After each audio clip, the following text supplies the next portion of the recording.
नमस्कार दोस्तों, कहानियों की श्रृंखला में आज सुनेंगे मालती जोशी जी की कहानी बहुरी अकेला।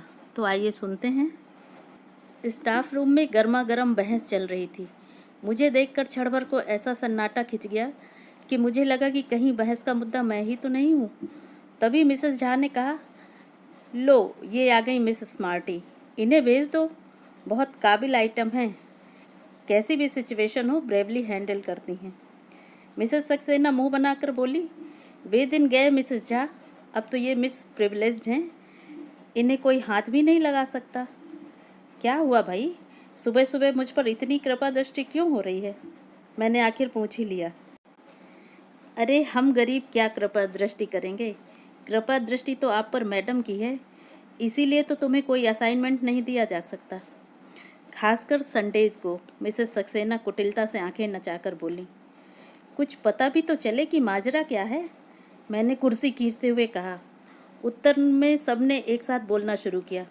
बड़ी देर बाद मेरी समझ में जो आया उसका सार यह था कि शुक्रवार को एमए फाइनल की लड़कियां अजंता एलोरा जा रही हैं, पर इंचार्ज मिसेस गुप्ता के ससुर का अचानक देहांत हो गया। अब सवाल यह है कि उनके स्थान पर किसे भेजा जाए।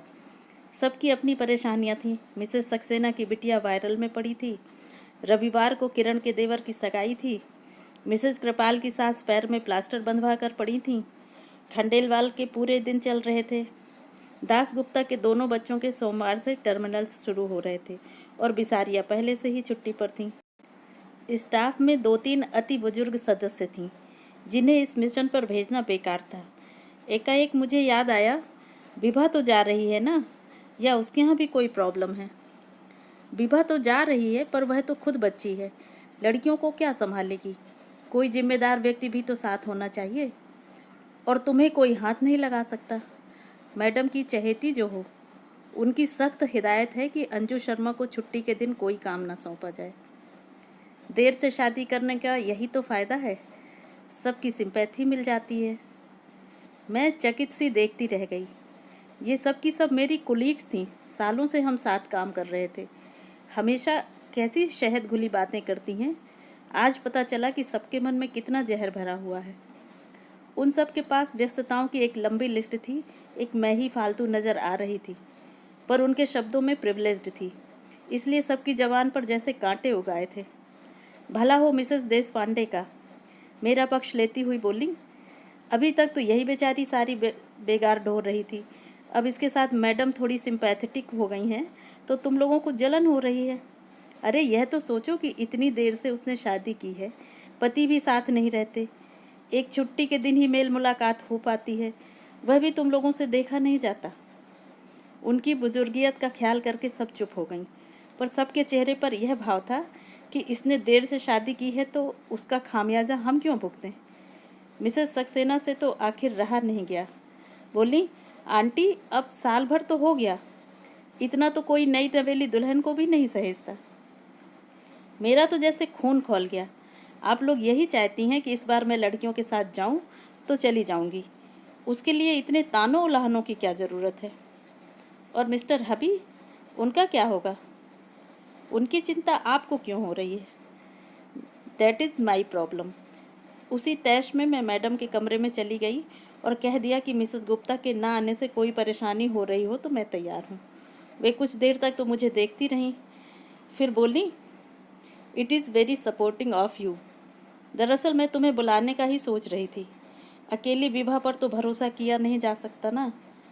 तो आप इतना संकोच क्यों कर रही हैं ma'am? You are the boss, आप जिसे कहेंगी उसे जाना ही पड़ेगा। आप नहीं जानती आपके इस सौजन्य का लोग कितना गलत अर्थ निकालते हैं। आई डोंट केयर, मैं तो सिर्फ शर्मा जी के बारे में सोच रही थी। मैं 4-5 बार उन्हें बतला चुकी हूँ कि वे मिस्टर कश्यप हैं, शर्मा नहीं, पर उन्हें याद ही नहीं रहता। अब तो मैंने टोकना भी छोड़ दिया है। इसीलिए उनके सुर में सुर मिलाकर कहा, आप शर्मा जी की चिंता ना करें, मैं उन्हें फ़ोन कर दूँगी।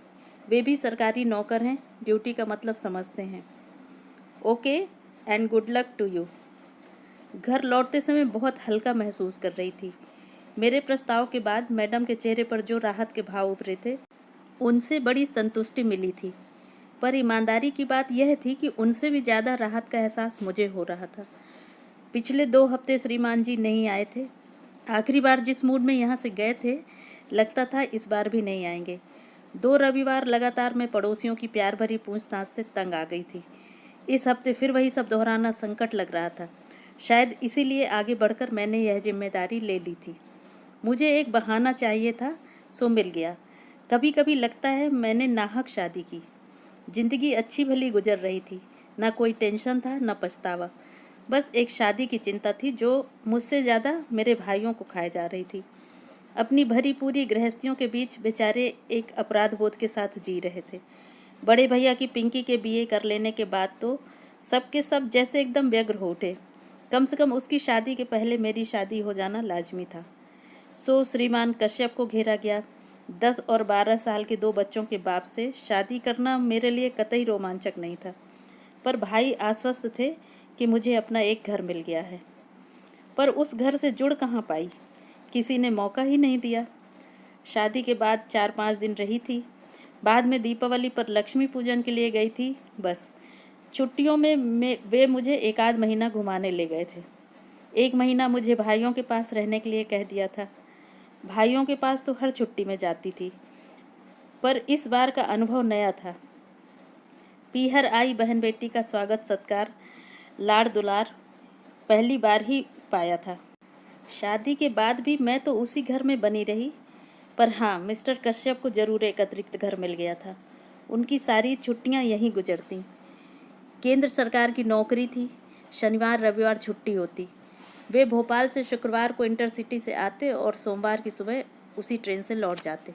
साल भर से मेरा दाम्पत्य जीवन इसी साप्ताहिक तर्ज पर चल रहा था। उस रविवार की रात को भी वे घड़ी में अलार्म भर रहे थे कि मैंने कहा, सुबह चले जाएंगे? जाना तो पड़ेगा ही, कल सोमवार है, भूल गई क्या?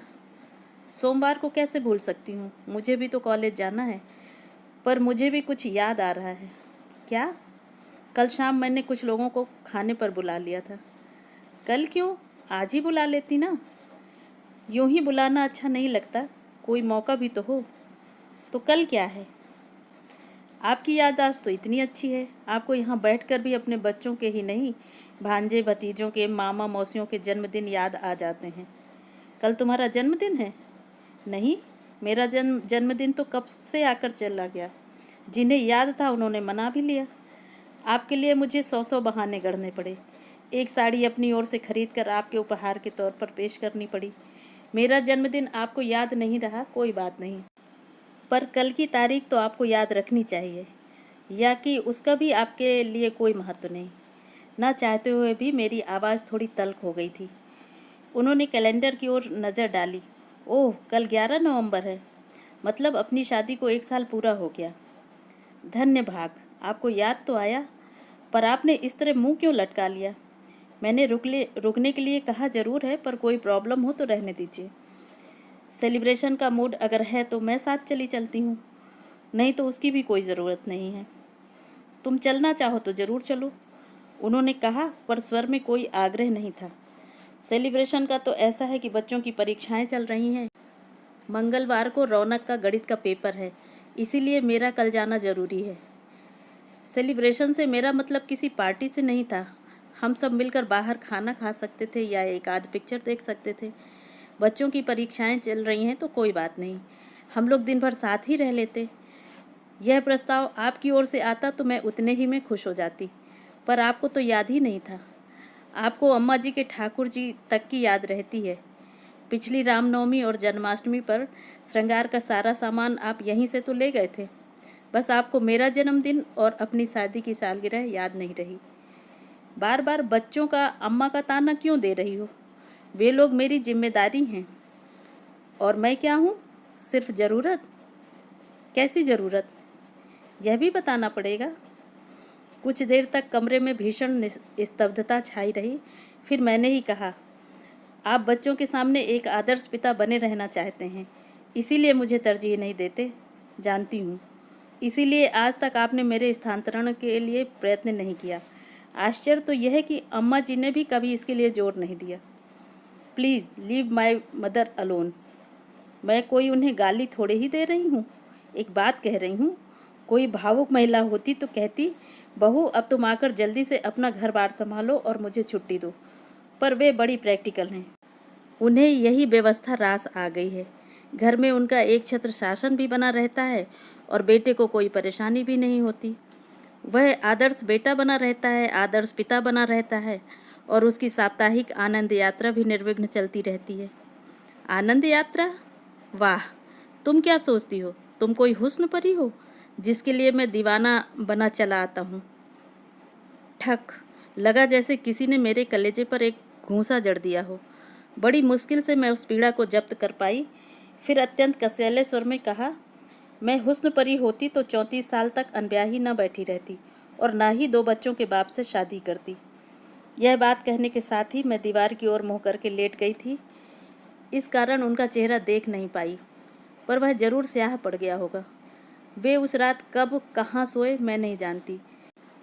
सुबह अलार्म बजा था पर मैं नहीं उठी।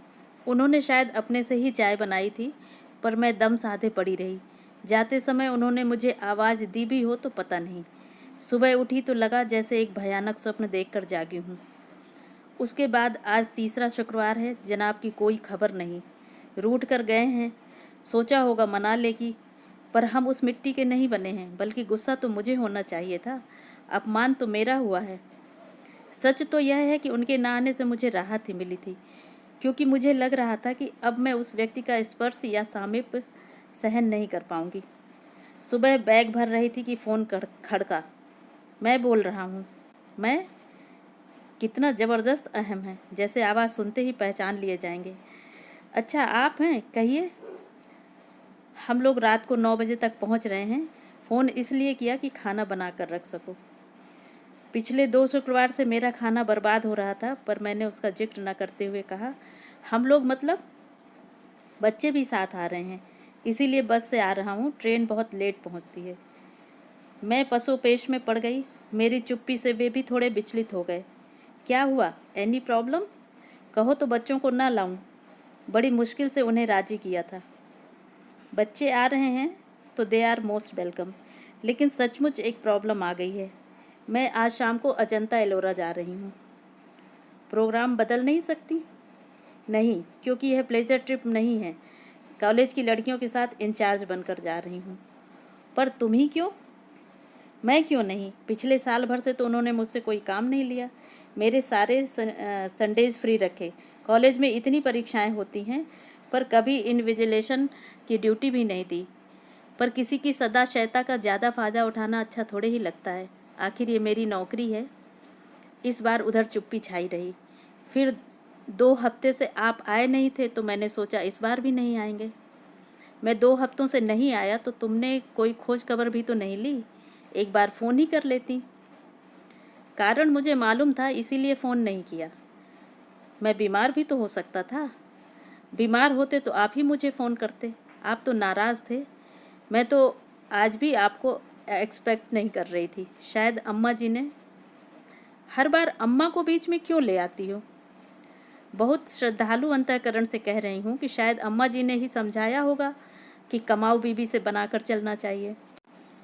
उधर से फ़ोन पटकने की आवाज़ आई। मैंने भी परवाह नहीं की। अगर आप कड़वी बात कहते हो तो सुनने का भी हौसला रखो। जब सुन नहीं सकते तो कहते क्यों हो? कॉलेज से लौटते हुए अचानक ख्याल आया कि सफ़र के लिए कुछ ज़रूरी चीज़ें ले लूँ। घर की ओर मुड़ने की बजाय मैं बाज़ार की ओर मुड़ गई। वह शायद मेरी होनी ही थी जिसने मुझे इस बात के लिए प्रेरित किया था, क्योंकि उस ओर मुड़ते ही एक स्कूल बस मेरे सामने आ गई। उसे बचाने के लिए मैं सड़क के इतने किनारे चली गई कि गिर ही पड़ी। क्षण भर को आंखों के सामने अंधेरा छा गया। पल भर में वहाँ भीड़ जुड़ गई। 4 सहृदय लोगों ने मुझे स्कूटर के नीचे से निकाला और पास के अस्पताल में पहुँचाया। मैंने तुरंत एक फ़ोन पड़ोस में किया और एक कॉलेज में। नीतू और उसकी मम्मी फ़ौरन दौड़ी चली आईं और पूरे समय मेरे साथ बनी रहीं। कॉलेज में फ़ोन करने का मेरा उद्देश्य सिर्फ यह था कि वे लोग मेरे साथ भरोसे न रहें, पर खबर मिलते ही प्रिंसिपल मैडम भी 2-3 लोगों के साथ आ गईं और जाते समय अपनी कार वहीं छोड़ गईं। रात 10 बजे जब घर लौटी तो मेरे दाएं हाथ में प्लास्टर था, बाएं पैर की पिंडली में 6-7 टाँके थे और घुटने और कंधे पर खरोंचें थीं। सौभाग्य से सिर पर कोई चोट नहीं थी, पर वह बेतरह घूम रहा था। घर आते ही पस्त होने से पहले मैंने बड़े भैया को फ़ोन लगाया। मेरे कुछ कहने से पहले वे ही बोल उठे, अरे इतनी देर तुम कहाँ थीं? मैं कब से फ़ोन लगा रहा हूँ। उनके स्वर में उल्लास फूटा पड़ रहा था। मैंने अपनी बात कुछ देर को मुलतवी करके कहा, थोड़ा बाजार तक गई थी। पर आप मुझे क्यों ढूंढ रहे थे? अरे वो बीकानेर वाले पिंकी को देख कर गए थे ना, उनके यहाँ से हाँ आ गई है। अरे वाह, बधाई। लड़का 3 महीने के लिए जापान जा रहा है, इसलिए माँ के साथ एक बार मिलने आ रहा है। मेरी इच्छा थी कि कल तुम दोनों भी आ जाते तो लड़के को देख लेते।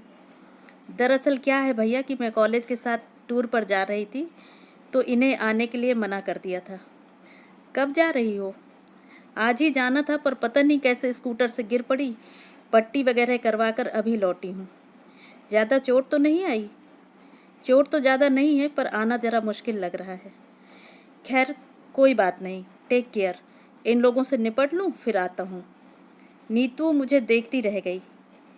यह क्या, आपने ठीक से बताया क्यों नहीं? वे बिटिया का रिश्ता तय कर रहे हैं, इस समय मैं उन्हें डिस्टर्ब करना नहीं चाहती। जीजा जी को तो फ़ोन कर दिया होता।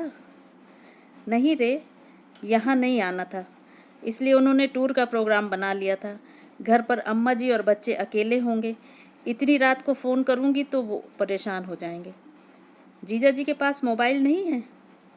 यही तो सोच रही हूँ, इस जन्मदिन पर उन्हें प्रेजेंट ही कर दूँगी, बहुत परेशानी होती है। अच्छा नीतू, आज की रात तुम मेरे पास रह जाओगी? कल से मैं बसंती को बोल दूँगी। कैसी बात कर रही हैं, आज तो मुझे रहना ही है। आपने घर पर खबर की भी होती तो सुबह से पहले कोई आता थोड़े ही।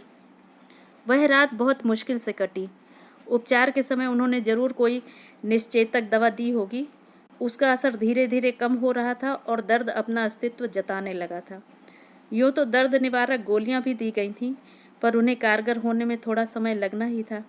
घर का कोई साथ में होता तो मैं उसे रात भर सोने नहीं देती, पर पराई लड़की को कैसे परेशान करती, सो सहनशीलता का नाटक करना ही पड़ा। दर्द के घूंट पीते हुए मैं बार बार उस एक व्यक्ति को कोस रही थी, मिस्टर कश्यप, आपने साल भर में कोई तोहफा तो दिया नहीं, पर शायद बद्दुआएं दिल खोल कर दी हैं, उसी को भुगत रही हूँ। नहीं तो 10 साल से गाड़ी चला रही हूँ, कभी एक खरोच भी नहीं आई। बमुश्किल तमाम रात के तीसरे पहर थोड़ी सी आंख लगी, पर नीतू ने 7 बजे ही चाय के लिए जगा दिया। उसका कहना भी ठीक था। बोली, आप हाथ मुँह धोकर तैयार हो जाइए, अड़ोस पड़ोस में खबर लगते ही आने वालों का तांता शुरू हो जाएगा, आप परेशान हो जाएंगी। फिर उसी ने मेरे मुंह हाथ धुलवाए, बाल ठीक किए, उसी की मदद से मैंने कपड़े बदले। फिर उसने मेरे हाथ में कॉर्डलेस थमाकर मुझे सोफे पर लाकर बिठा दिया। आसपास तकिए लगाकर ऐसी व्यवस्था कर दी कि मैं अधलेटी रह सकूं। बोली कि हर किसी को बेडरूम तक लाना ठीक नहीं लगता।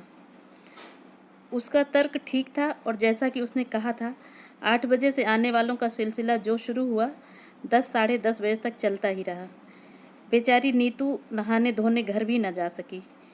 11 बजे मैंने उसे ज़बरदस्ती घर भेजा, कहा कि दरवाजे में चेन लगा दो, आने वाला अपने आप खोल लेगा।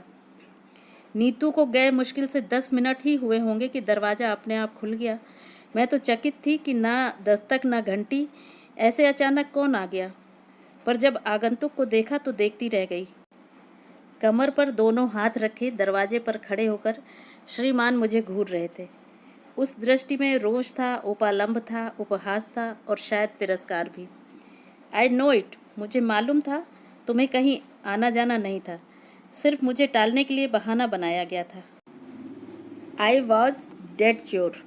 वे जिस तरह मुझे घूर रहे थे, मैं भी एकटक उन्हें देख रही थी। मेरी आंखों में उपालंब की मात्रा शायद ज़्यादा गहरी थी, क्योंकि थोड़ी देर बाद उन्होंने अपनी नज़रें फेर लीं। उनकी नज़रें हटते ही मैंने कॉर्डलेस पर पड़ोस का नंबर मिलाया। सॉरी नीतू डार्लिंग, फिर से तुम्हें कष्ट दे रही हूँ, पर क्या है कि तुम्हारे जीजा जी आ गए हैं, एक कप चाय बनाकर दे जाओगी तो अच्छा रहेगा। मेरे लिए पड़ोसियों को कष्ट देने की ज़रूरत नहीं है, उन्होंने कसैले स्वर में कहा। अब वे दरवाज़ा छोड़कर सामने कुर्सी पर बैठ गए थे। अगर घर में चाय बनने में कोई प्रॉब्लम है तो मैं बाहर भी पी सकता हूँ। वैसे भी मैं यहाँ रुकने वाला नहीं हूँ, सिर्फ देखने चला आया था। मैं भी उन्हें चाय पिलाने के लिए बहुत व्यग्र नहीं थी, बस चाहती थी कि इस समय हम दोनों के बीच में कोई तीसरा आकर बैठ जाए। मुझे पता था कि जीजा जी का नाम सुनते ही नीतू दौड़ी चली आएगी, और वही हुआ। 5 मिनट में नीतू 2 कप चाय लेकर हाजिर हो गई। हाय जीजा जी, नीतू ने चहक कर स्वागत किया और हुलस कर पूछा, आपको कैसे पता चला?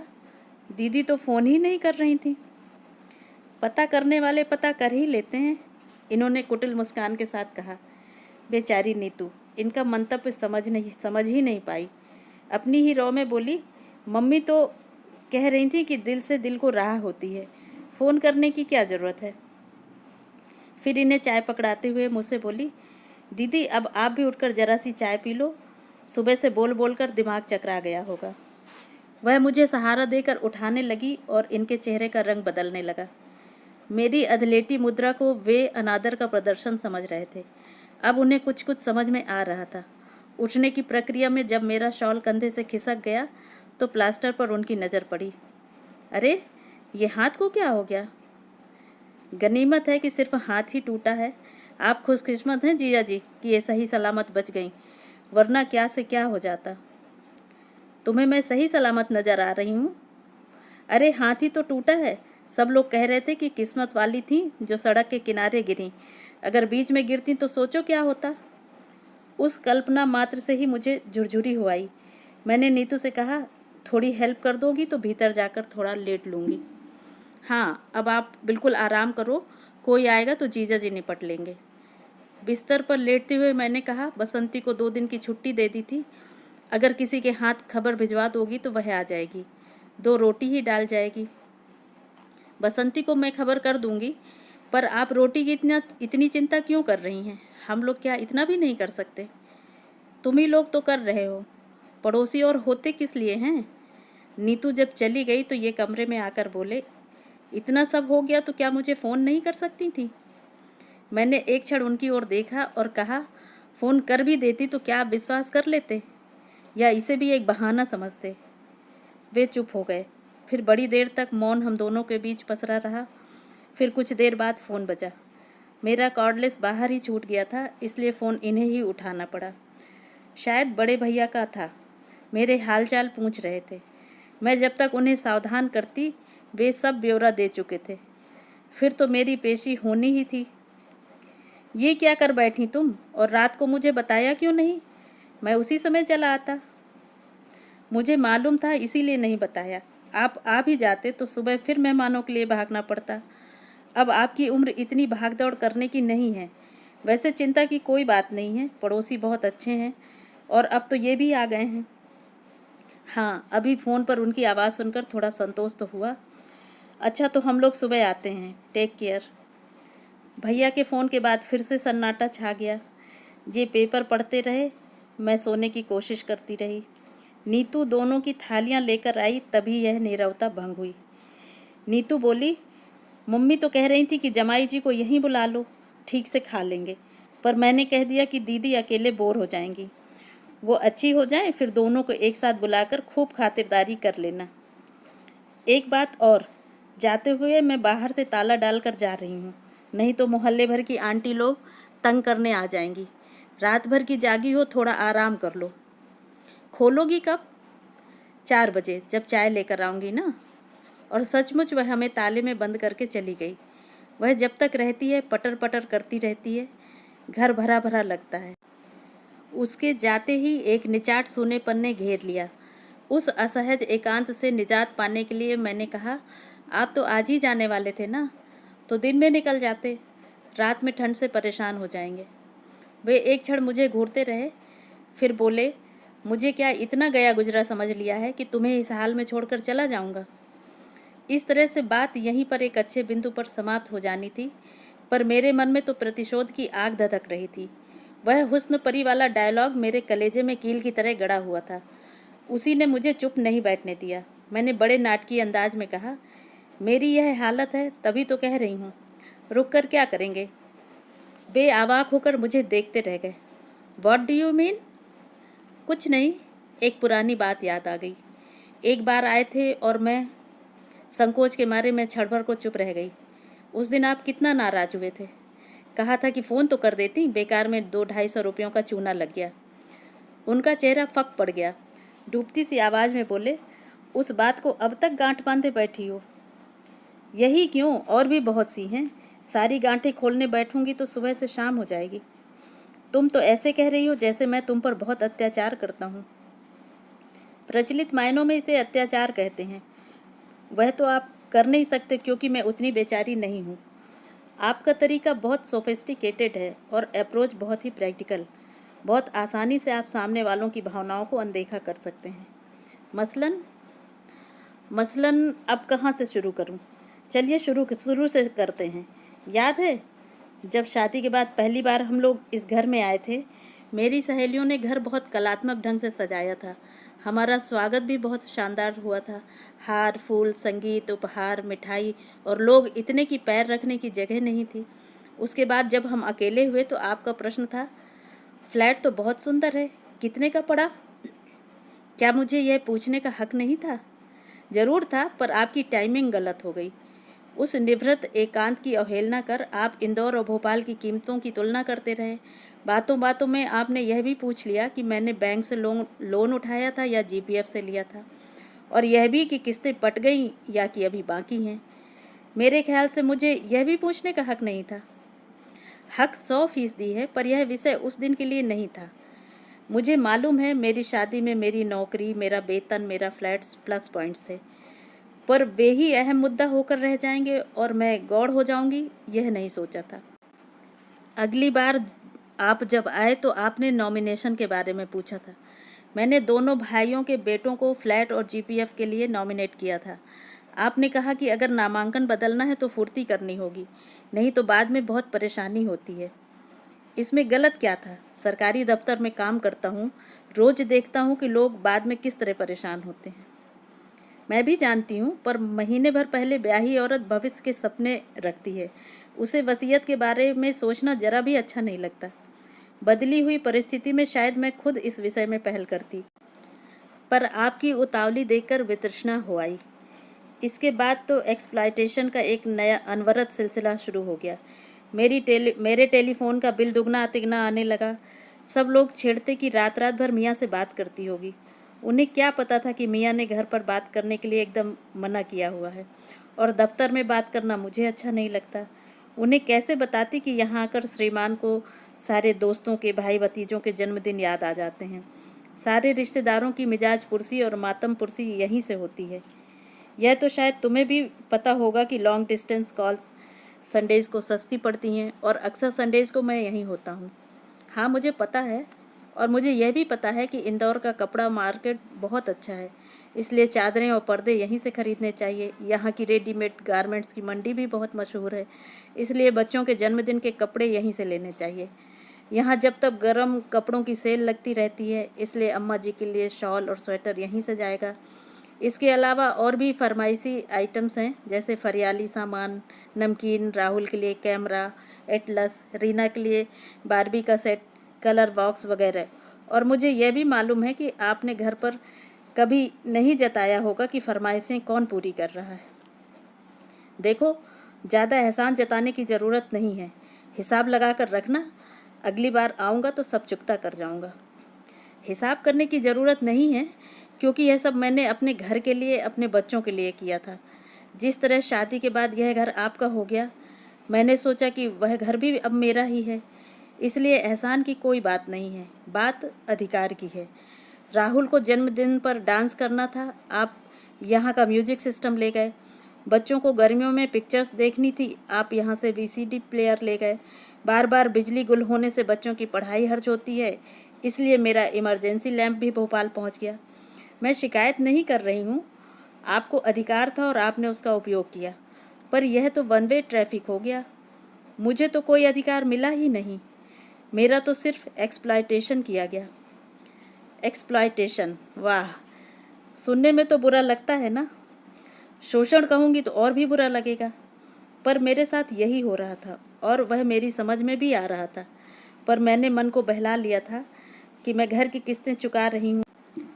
घर जिसकी मुझे अरसे से तलाश थी, घर जो रिश्तों की मजबूत जमीन पर खड़ा हो, घर जो आपसी सामंजस्य और सद्भाव के सहारे टिका हो।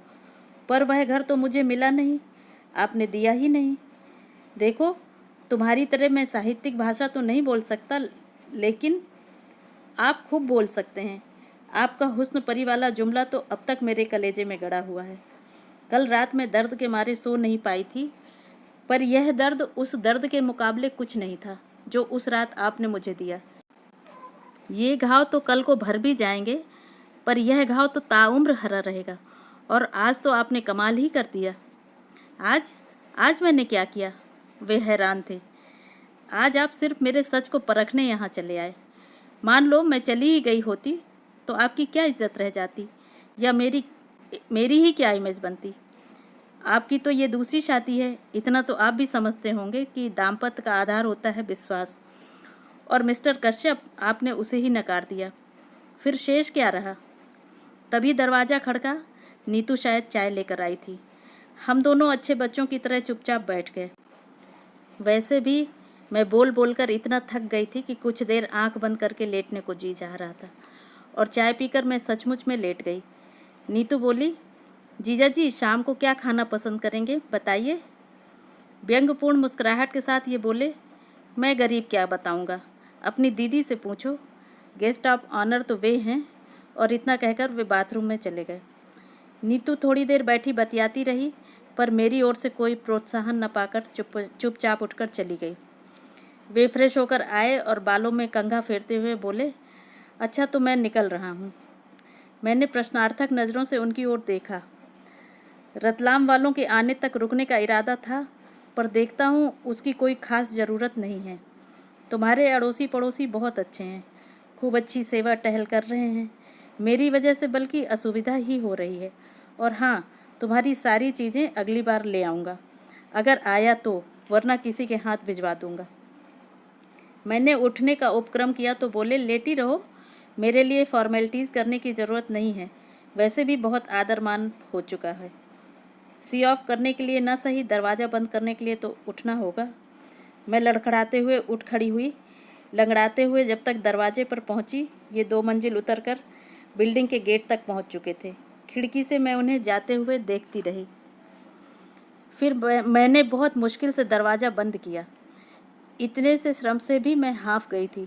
देर तक बंद दरवाजे से पीठ लगाए मैं निस्पंद सी खड़ी रही। सामने वही खिड़की थी जहाँ से मैंने उन्हें जाते हुए देखा था। मुझे लगा वे घर से ही नहीं, जीवन से भी चले गए हैं। अलविदा मिस्टर कश्यप, मैंने कहा। आज से मेरे घर का और मेरे मन का दोनों दरवाजे आपके लिए बंद हो चुके हैं।